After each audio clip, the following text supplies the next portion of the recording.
It just doesn't make any sense. Oh, are you thinking about the X-Men timeline again? No, Spider-Man 2 is very confusing. What? It's like one of the greatest superhero movies of all time. What doesn't make sense? I don't know. Why did Spider-Man's fat uncle turn into a spider? And why did Peter's powers stop working because he couldn't see a play? Does he get his powers from theater? And why is Peter all sad about Mary Jane when that nice lady just wants to give him some cake? And does Radio Raheem know Peter's Spider-Man or what? Well, do you want me to explain it to you? Sure, I got time. I'm a little dog. Great. I got this. So, remember at the end of Spider-Man 1, Peter decides that he can't be with Mary Jane because it would put her in danger. So now he's all sad about that, and being Spider-Man keeps interfering with his normal life. He can't hold on to a job. I need this job. You're fired. Parker, hello, you're fired. And he sucks at school. Get it done, or I'm failing you. And he can't pay his rent. Rent? But at least the people of New York are grateful that Spider-Man is their hero. Kind of, but the Daily Bugle still poops on him. Oh man. Pete is so busy that when his aunt and friends throw a surprise party for him, he doesn't even realize that it's his birthday. What's the occasion? Oh, really, Peter? It's your birthday. Oh, is today my birthday? Not yet, buddy. How about now? No, that's not how birthdays work. They don't just come whenever you want them to. Well, your mom does. What was that? Continue. So, Mary Jane's acting career is going well. She's in a play, and Harry has had a special projects at Oscorp. But he was really bad at school. Why does he get a well-paying job over the people who worked harder for it? Because he's rich. Understood. Continue. So, Harry is funding this scientist named Otto Octavius. What's his deal? Does he build toasters?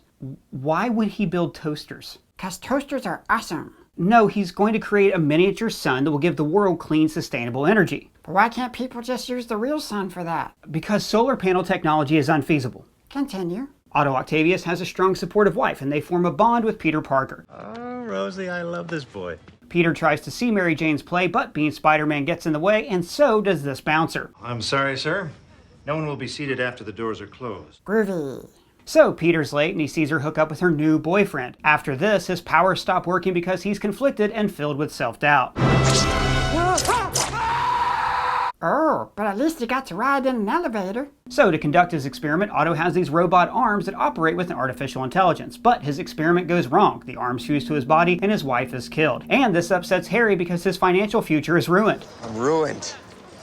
He's not upset about that dead lady? Apparently not. So the arms come to life on their own and kill a bunch of people in the hospital. They override Otto's brainwaves and help him give in to his worst impulses. He decides that his experiment wasn't a failure, he just needed to do it bigger the next time.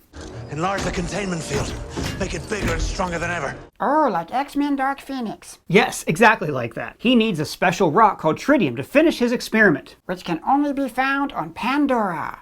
No, that's actually unobtainium. So to get tritium, he starts robbing banks and stuff. Meanwhile, Peter and Aunt May can't refinance their house. The Human Torch was denied a bank loan. And they don't even get their free toaster. Oh man, I wish I had a toaster. Doc Ock attacks the bank and Spider-Man beats him with a little help from Aunt May. And today's my birthday. No, it's not. Stop interrupting me. Fine. So Peter gets hired to take pictures at a party and Harry slaps him in the face for being friends with Spider-Man because he thinks that he murdered his dad. Isn't that right?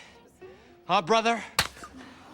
And then he finds out that Mary Jane is engaged to an astronaut. So that's it for Peter. He's tired of Spider-Man ruining his life. So he has a pretend conversation with Uncle Ben where he's like, I'm not going to be Spider-Man anymore. Well, his powers don't work anymore, so it's not like it's a big decision. Happy birthday, here's a toaster. Yippee! And now his life is great. He gets good grades, sucks at fixing his bike, and he lives a normal life. He even sees Mary Jane's play and then tries to get with her. But she is engaged to be married. Yeah, but she kisses that guy upside down, but it only makes her miss Spider-Man more. And without Spider-Man, crime is on the rise, and Peter just watches a guy suffer and does nothing about it. Like a libertarian.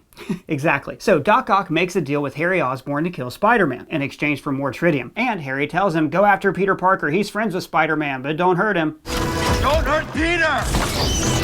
A few moments later. This is such a great toaster, thank you. You're very welcome. And Peter is starting to feel guilty about not helping people, so Aunt May tells him that Spider-Man is a good guy, and there's a hero in all of us, and he'll do the right thing. So she knows he's Spider-Man? She has no idea. And how could she? Makes sense to me. So Peter tries to help people and get his powers back, but he's got performance anxiety and can't make it happen. Like Steve Sachs. More like Chuck Knobloch. Understood. Then MJ meets up with Peter and he's like, I can't be with you, and she's all like, kiss me. Triflin' hoe. What? Why would you say that about Mary Jane? 'Cause she cheats on someone in every Spider-Man movie. Actually, yeah, point taken. So Doc Ock attacks, kidnaps Mary Jane, and Peter is pissed and then gets his powers back. He fights Dr. Octopus on a train car and nearly dies, saving everyone. With arms wide open. That's right. But the New Yorkers on the train save his life and promise not to reveal his secret identity. We won't tell nobody. But he's so weak that Doc Ock is able to knock him out and brings him to Harry, who's just about to kill him and is suddenly like, "Oh my god, you're my best friend!" Oh, you make me live. Good reference. So Harry lets Peter go and he tracks down Otto and Mary Jane to his lab, just as he's starting up his experiment, which is going to destroy New York. Now during this fight, Mary Jane sees Peter without his mask and she's like, "Oh." He takes off his mask a lot in these movies. Actually, yeah, he does. So Peter is able to reason with Otto and he sees that he's about to kill a few million people, so he has a heart-to-heart with his arms, telling them to stand down. I will not die a monster. After Doc throws his machine in the water, Peter and Mary Jane snuggle on a web that he wove for them. Wow, he wove a whole web? How?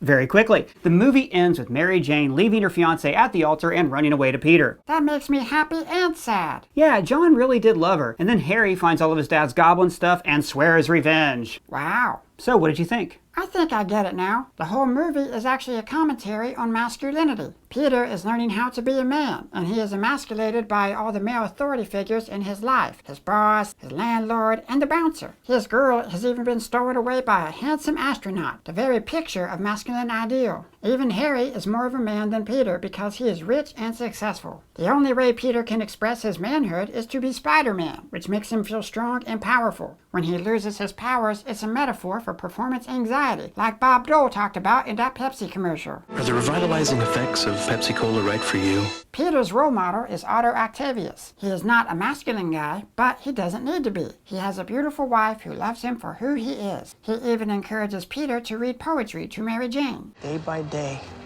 he gazed upon her. To get in touch with his feminine side. And then, when Otto's wife dies, his worst male impulses take over, and he starts to fight people and act out, without his wife to balance out his increased testosterone. It's wrong that we should only be half alive, half of ourselves. Exactly. Peter regains his powers when Mary Jane is in trouble, and he has to step up and be a man. And when he saves all the people on the train, his muscles bust out of his costume, as he proves his manhood once and for all. Wow, that's really insane. What the heck was that? It's toast from the toaster. Well, I don't like that one bit. No. Well, let me know what movie you want me to explain to Doug next down in the comments or at me on Twitter. And if it's your first time here, please subscribe and smash that bell. For ScreenCrush, I'm Ryan Airy.